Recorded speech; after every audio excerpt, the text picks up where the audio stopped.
Yesterday, we were discussing about Vedana, feelings, especially the Dukkha Vedana, unpleasant feelings. And whenever there is unpleasant feelings, uh, it should be observed with full effort and aiming. We were discussing about these unpleasant feelings. So, and today also, again, I would like to continue on this topic. So, unpleasant feelings in meditation, we are experiencing. Some may have a lots of unpleasant feelings, or some may have a less unpleasant feelings. But we may encounter with these unpleasant feelings. The unpleasant feelings occurs sometimes due to the heat or cold or hardness or roughness, tightness, stiffness, tension. So we feel when we feel very unpleasant, very painful when there is an extreme heat. We feel burning, and sometimes we feel like a rock, very hard and also very heavy. And sometimes we feel very rough feeling, sometimes a kind of feeling like a piercing, the needle piercing, needle pricking. And sometimes we might feel it is so tight and tense. We feel, oh, it's about to explode. It's very tight, very tense, very stiff. Thus, we are experiencing unpleasant feelings. And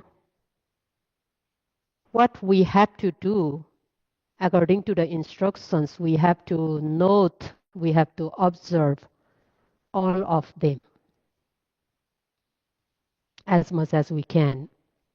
At the beginning of practice, it may be very difficult to deal with those unpleasant feelings. But when we keep on trying, keep on observing it, it becomes more easier and easier to handle the pains. So what happens if we do not observe those unpleasant feelings, and what happens if we observe those unpleasant feelings? So let's say the unpleasant feeling occurs, but we cannot observe it because we are not patient. We dislike the unpleasant feelings. So we cannot observe immediately because as soon as the unpleasant feeling occurs, the dislike mind is already there. And the mind starts to think, oh, this is happening to me. So should I move my posture? Should I move my legs or hands? Should I change? Should I move my body? So many thoughts arise. The pain is there, but the noting mind is not observing that pain. The mind knows there is a pain, unpleasant feeling, unpleasant sensations, but the mind is not observing it. Instead, it is thinking, what should I do? Because I'm having this unpleasant feeling. Should I move? Should I change my posture? And because nobody likes these unpleasant feelings, the anger arises. That dislike means that is the nature of dosa, anger, hatred. And we are not satisfied with the practice. Oh, it's happening. At the home, I never feel this type of unpleasant feelings. Though I do sitting meditation for 1 hour, but I never feel. But as soon as I'm here, but as soon as I start meditation here, I feel that pain. And we start to think about the past, and we are also thinking about the present. We are comparing our past experience and the experience now we are having. So many thoughts occur. And also there would be an expectation for the pleasant feeling, pleasant sensations, expectation for the comfort. We are craving for the comfort feeling. Therefore, the thoughts occur. Should I change my posture to get rid of these unpleasant sensations? So we dislike that this dosa hatred, it is defilement. This dosa defilement occurs because of pain, because we cannot observe the pain, the unpleasant feeling. And there is craving, there is expectations for the pleasant feeling. And that craving is the lobha, tanha, that is lobha, and this is also the defilements. So what happens here? This unpleasant feeling that we are uh, having right now, we are experiencing right now, it becomes a field of defilements. It becomes a field of defilements. The defilements like hatred, like craving, it occurs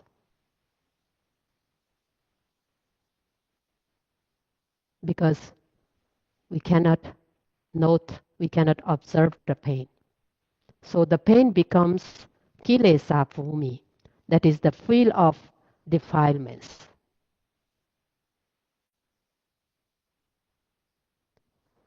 We are here to develop Paññā knowledge, but because we cannot observe those sensations, painful sensations, discomfort, unhappiness,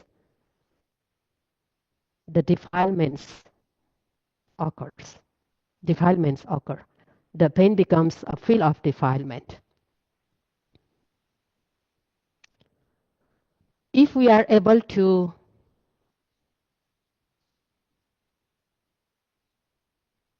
note those unpleasant sensations, then defilements will not have a chance to arise. Because we did not note those defilements, we cannot note, cannot see it clearly. We did not come to know what is that discomfort, what is the nature of these unpleasant feelings.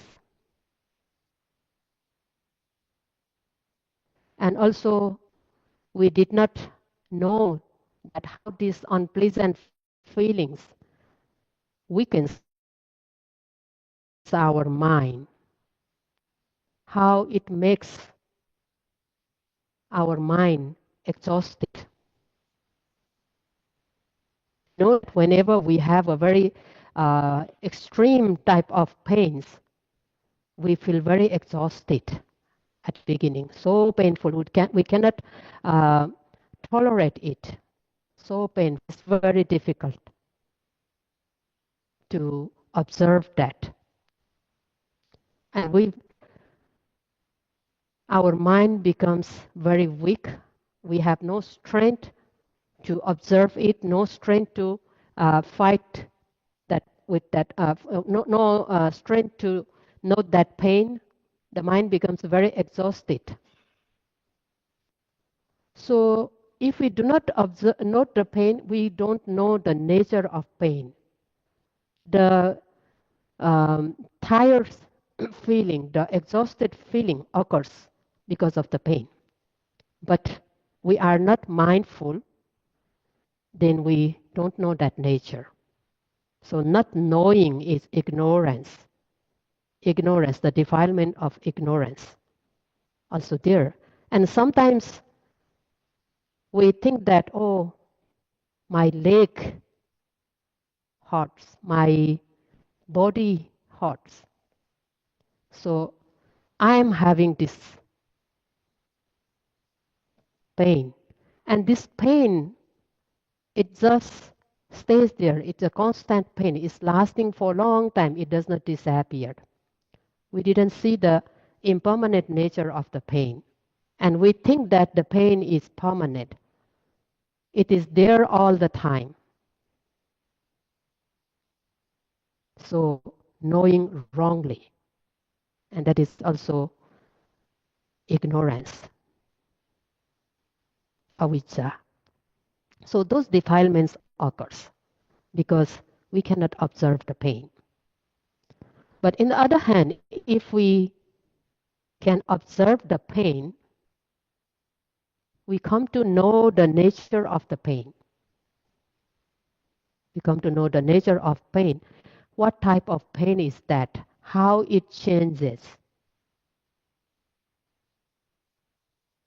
And how it appears and how it disappears. So we come to know the detailed nature of the pain. And also we will feel that this pain weakens our mind. We feel exhausted because of the pain. We come to know that also.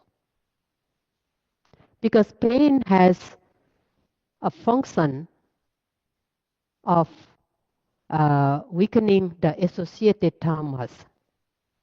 So because of pain, we feel very weak, no strength, very exhausted.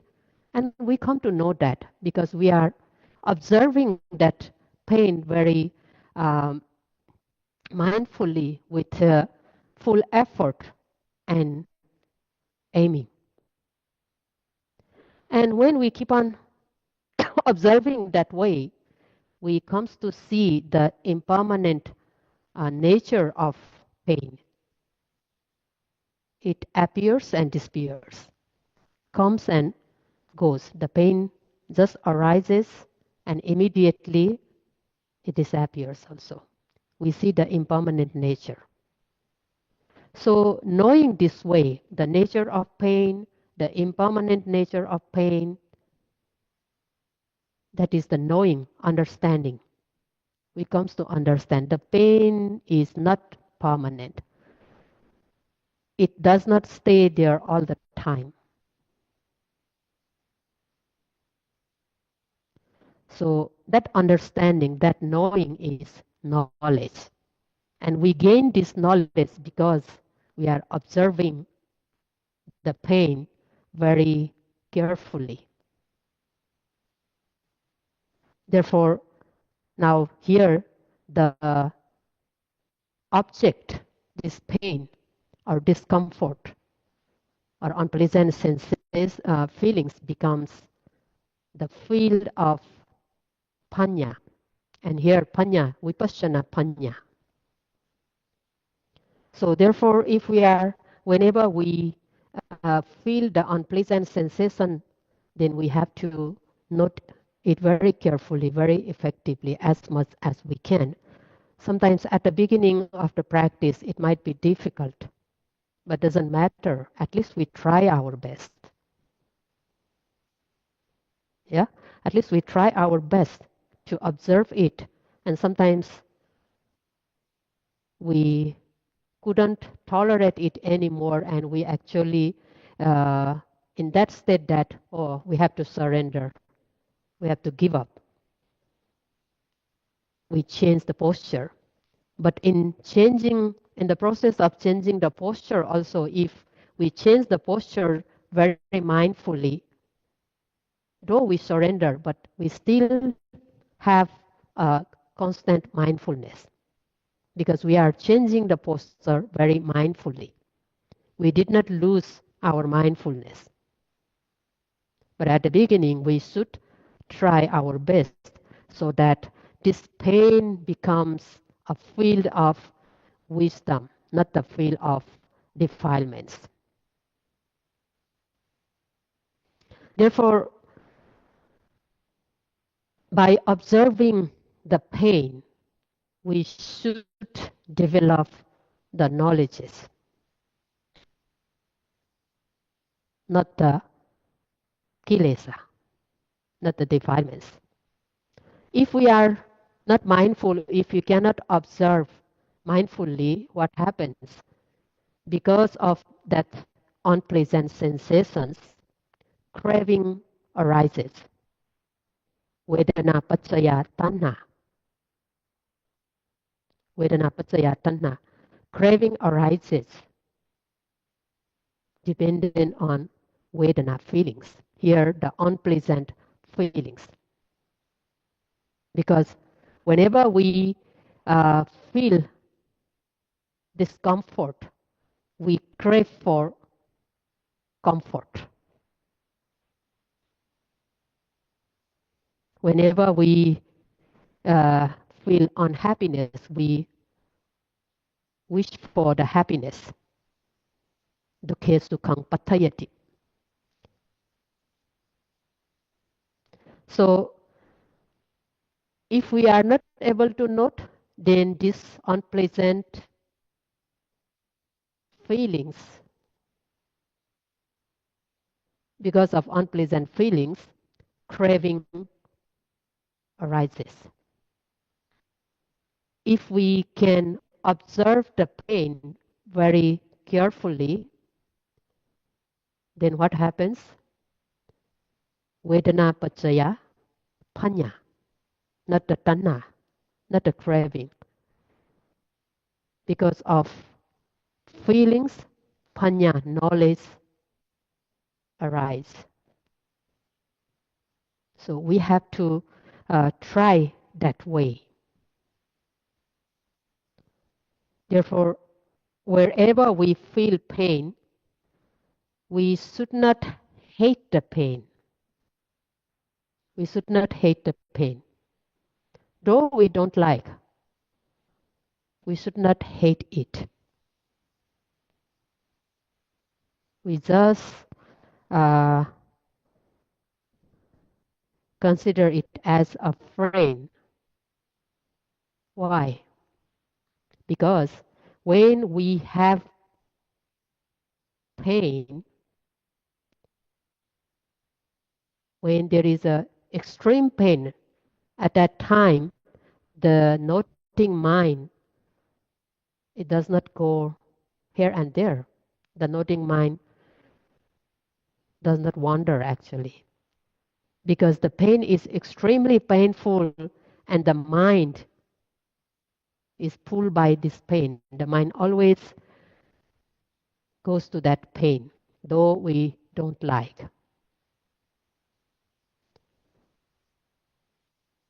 There is less wandering mind when the pain is there. The unpleasant sensation is there.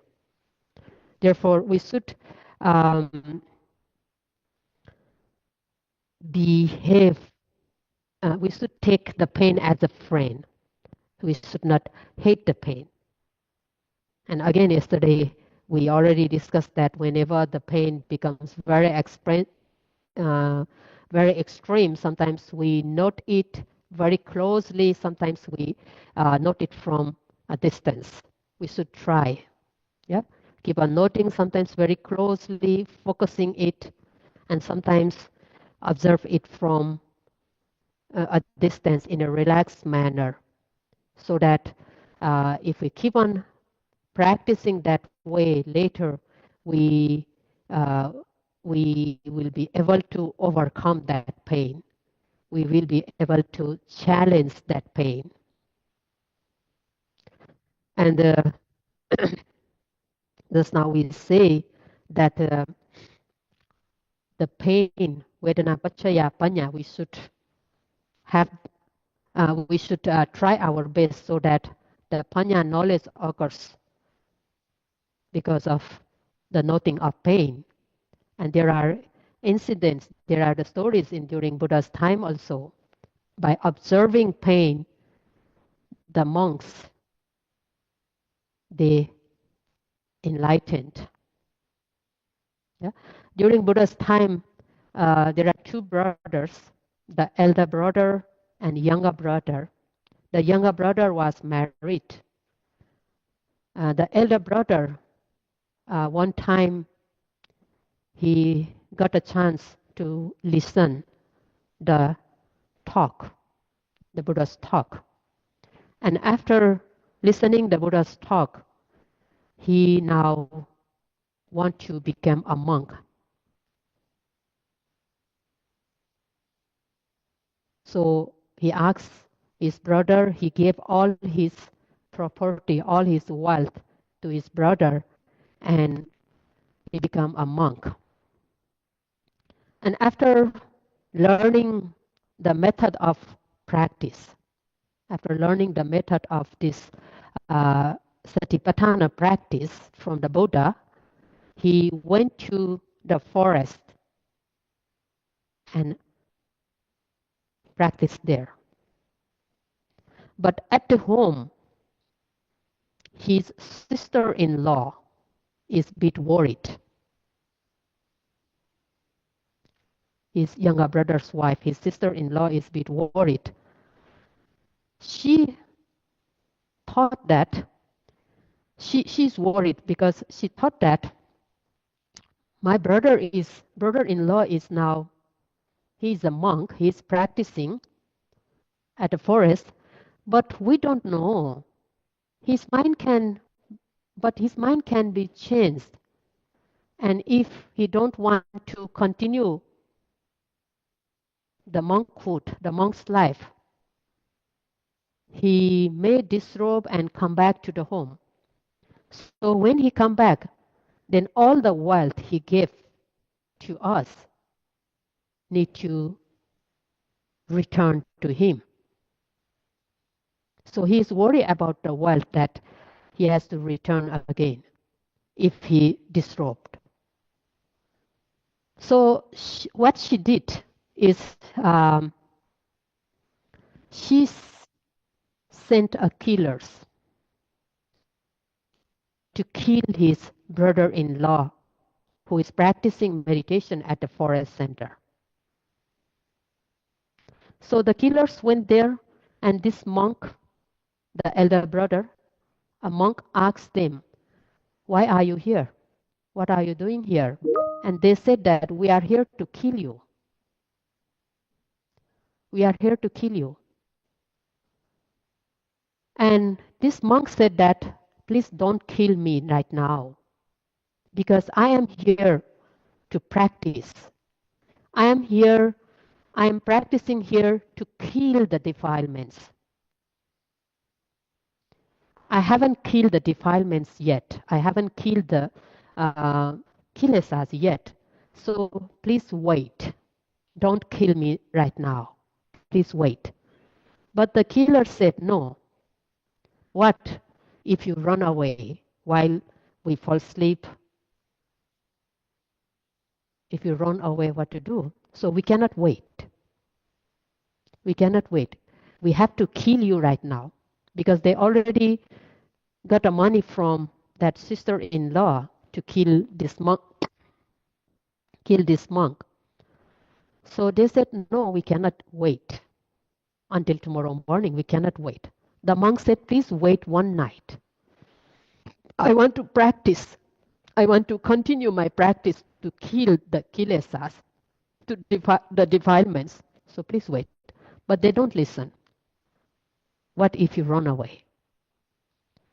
So this elder brother, a monk, assured them, I won't run away. But they don't believe.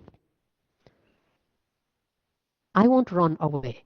So he brings a big stone and broke his own legs. Now the killers, they are assured that this monk cannot walk anymore. So he will not run away. And then this monk just sit there and practice. So here, how painful it would be, because he broke his own legs with that stone. It would be very, very painful. And he was observing that pain at that time, because that painful sensation is the most prominent to him at that time. Very painful, extremely painful, but he was observing that pain with patience, very mindfully, with full effort and aiming. So while observing the pain, he also reflect his morality, sila. And he found that his sila was very pure, very pure. His sila was very pure. And he feels very delighted. His sila was very pure. I haven't broken my sila, so it is very pure, and he feels very delighted. Piti, rapture, the joy arises. And observing that joy, he develops insight knowledges and he becomes arhat. And because this is so painful, he passed away too after becoming arhat. So here, the main point would like to find out that main thing I would like to find out that the painful sensations. He broke his legs himself and he observed that pain. We don't have that much pain here. Yeah, we are not experiencing that much pain, but still we cannot tolerate the pain because maybe we are lack of perfections, parami. Yeah, our parami is not so strong enough yet to tolerate the pain that we are having in the practice. So instead of thinking, oh, this pain is doing that, oh, so painful, when this pain will disappear, or if this pain disappear very quickly, that would be very great. Instead of thinking that way, instead of expecting for the pleasant feelings, what we have to do is we observe the pain. Yeah, of course, as much as we can, we observe the pain. We need practice. Maybe today we cannot endure this pain. We cannot tolerate this pain. Maybe tomorrow we can. Yeah, because we are trying our best. We are trying our best and just keep on observing it again and again. The noting mind becomes very strong, and we come to see only the nature of pain, not the location of pain. At the beginning, we feel my leg hurts, my back hurts. Yeah. At the beginning, we come to know the pain together with the form of the body, my leg, my back. That's why also we feel more pain, though the pain is not very big. We feel very strong pain because this is my body. This is my body, so I feel more pain. But when we keep on practicing later on, our noting becomes very strong. The noting mind got a strength to observe the pain. We only experience the pain. We only feel the pain, but not the location. There is no leg or no back, no body, but pain. Pain is there. Only pain and the observing mind. Pain and noting mind. So when we reach to that stage, when we see pain as a pain, no location, then our mind is not suffered. We don't feel exhausted because before we are very attached to our body. Before we are very attached to our body, we don't like even a slight pain. But now we didn't feel the body, we didn't feel the location, only the painful sensations. Sometimes we don't know where that pain occurs. We feel pain, but we don't know where. So at that time, the mind becomes very strong, and we don't expect for the pleasant sensations.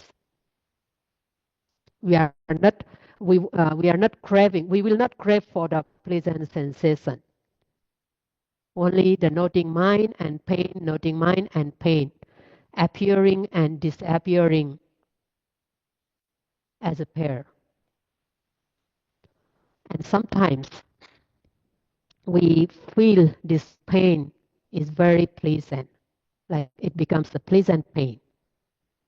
Our mind is not affected by this pain. If the mind is not strong, we feel it's more painful. But now the mind becomes very strong. The mind only sees the pain, the nature of pain, not the body. So the mind can note that pain very calmly, very steadily. Though the pain is there, the mind is not wavering also. It is not disturbed. Otherwise, when we have a pain, we feel very disturbed mind, very distracted. But now it's not like that. So later on, we see that the pain disappeared, sometimes completely. Though it appears again, that's not a big thing because now we can challenge the pain. We can handle the pain very easily. Though it appears again, we can observe it very easily. So we have to reach that stage. Therefore, observing the pain, we can develop the insight knowledges and path and fruition knowledge too. There is another story. The few monks, after learning the method of practice from the Buddha, they again went to the forest center. And there they, at the forest, they do not stay at the same place, at the one place. They practice, whenever they have a Sangha Kama, the Sangha's, Sangha's some duties, they gather. Otherwise, they just go and sit in their own place. And they are not talking with each other also. They just focus on their pain. But at the forest, there's the wild animals. So a tiger came and pulls one monk.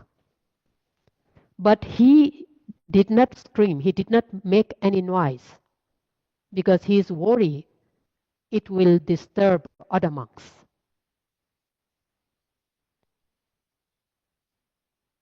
So the tiger just drags him and eat.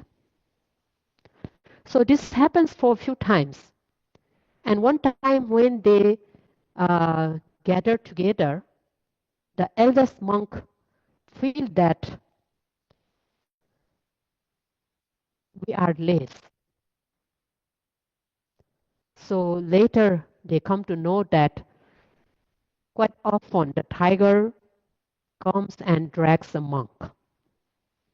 Then the eldest monk ordered that when tiger comes, then you have to make sound.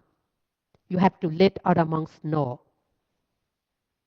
So one day again the tiger comes and pulls one monk, drags one monk, and he make a noise. Tiger, tiger, tiger coming.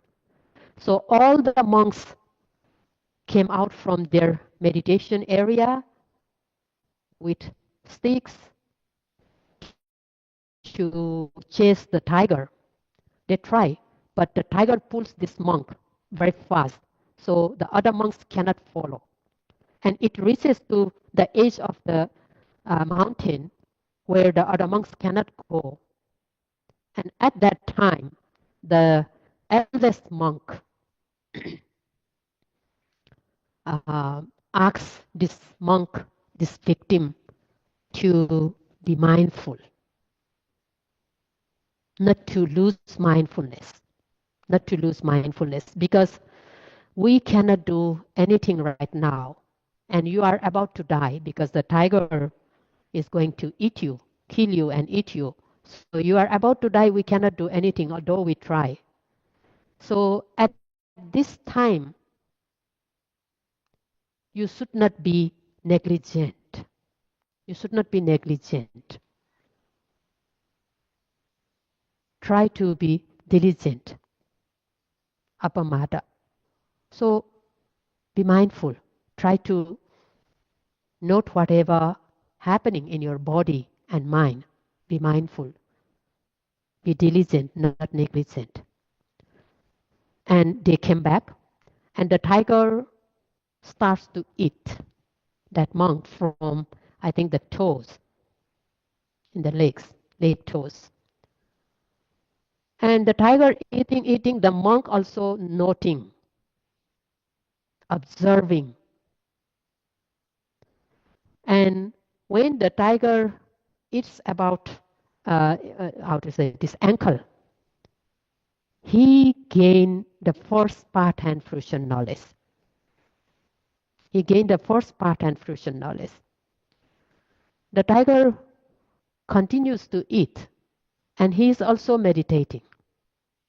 So how painful that would be.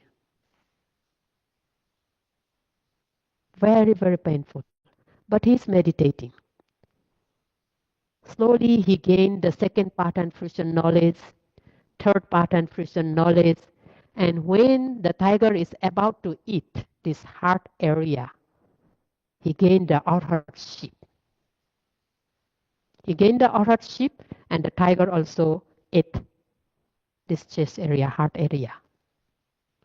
So here also the pain, the tiger is eating him. The pain should be very painful, very painful. We cannot imagine it, how painful is it.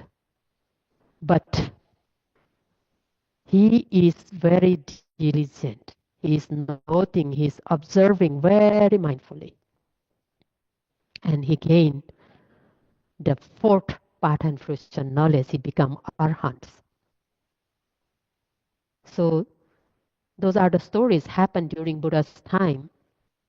Though we don't have that much tolerance, that much strength in our mind, but we still can practice. Yeah, we still can try our best to face the unpleasant sensations so that we would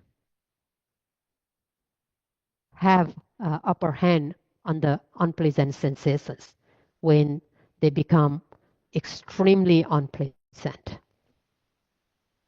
And later it becomes pleasant feeling, the pleasant pain.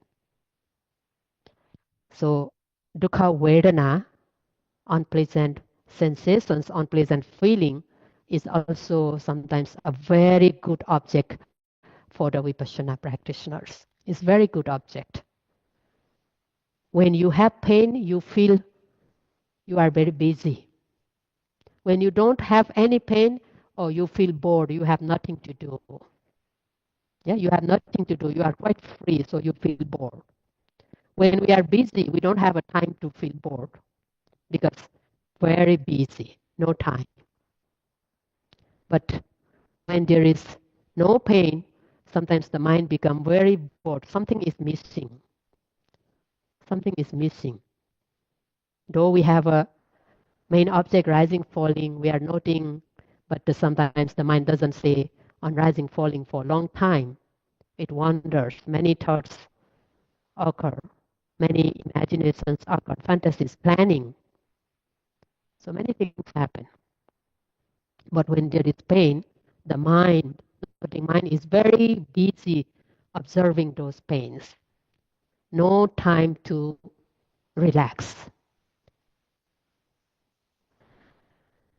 And so any kind of pain we have to note. And sometimes the unpleasant feeling occurs in the mind also, not only in the body. The unpleasant feeling occur in the mind too. Means sometimes we feel very disappointed, especially when we cannot tolerate the pain. We feel very disappointed, distressed, we feel sad. So sometimes in worldly life also, when we want something, some sensual pleasures, but we don't get that one, at that time also we feel very sad. And when we see other people are having whatever they want, but we cannot, though we try, that time also we feel very sad. Yeah, when we think about our past, how painful it was, how struggling my life it was. So when we think about our past struggles, the discomforts, then again we feel sad. Sadness occurs. So though we have everything in our life, but sometimes if something happens which we don't like, which we don't want, again we feel very sad, very disappointed. So that type of sadness, disappointment, worry, sometimes we worry for our family, ourselves, our family, our friends, too much worry. So when we have that kind of displeasure in the mind, we have to note them also. As we note the physical discomfort, so too we have to note the mental discomfort also whenever we experience the displeasure, discomfort in the mind, sadness, worry, disappointment, distress, anxiety, and emotions. Those feelings should be noted very carefully. Those are the worldly displeasure. But sometimes in the practice, too, we may feel that type of displeasure, but that is not the worldly displeasure. The displeasure associated with sensuous objects that are worldly displeasure, but the displeasure not associated with the sense objects, but with the practice sometimes. That type of displeasure also should be noted very carefully. What I mean that in the practice, when we do meditation, our aim is to gain some knowledge. First, the Vipassana knowledge, then the path and fruition knowledge. So for that, we strive very hard. And sometimes, though we strive very hard, we did not develop Vipassana knowledge, and we feel sad. I'm striving for so long time, but still I couldn't develop any knowledge, and we feel sad. That type of sadness we have to note immediately if we feel. And also sometimes practicing for quite long time, many times, many retreats we are attending, but we didn't achieve our goal. And at that time, we might think that, oh, I am unfortunate. I think I cannot gain anything in this life. I think my perfection is not fulfilled yet. I won't be able to reach my goal in this life. And thinking that way, we feel very sad.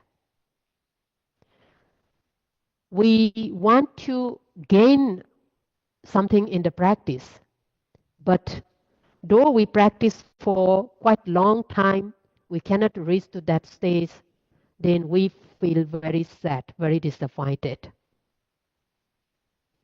So that type of sadness, disappointment in the mind should be noted. That is the dukkha, displeasure, but not associated with the sense objects, unworldly displeasure. Therefore, not this comfort in the body. Sometimes we have discomfort in the mind, distress, sadness, worriness, lamentation. All those feelings in the mind should be noted very effectively. When the noting mind is very strong, then we can observe that type of sadness very effectively. It disappears very quickly. And sometimes because of that sadness in the mind, our physical body, we feel discomfort in the physical body also. So if we cannot note the distress in the mind, and because of that we feel discomfort in the body, especially around the chest area, we feel some burning, some heavy feeling. So if that feeling, that physical feeling is clear, more obvious, then you can focus that feeling also. The heaviness, the heavy heart, the tight heart, we can note that one. And we try to focus it as long as it is obvious, as long as it is there, so that we see that it disappeared completely. And then we feel very relaxed in the mind, very comfort in the mind. Then when we note other objects, we can note very calmly. So therefore, any type of discomfort in the body and in the mind, we have to note very, very carefully. Focus them and put effort so that the noting mind just fall on that object. The noting mind and object become face to face, so that we see the nature of those objects very clearly, and those objects becomes a Paññā bhumi, Vipassana Paññā bhumi, the field of Vipassana knowledge. So may you all be able to practice, able to observe whenever you feel the discomfort in body and mind, so that you will have an upper hand on those objects and you will challenge those unpleasant feelings. That's all for today.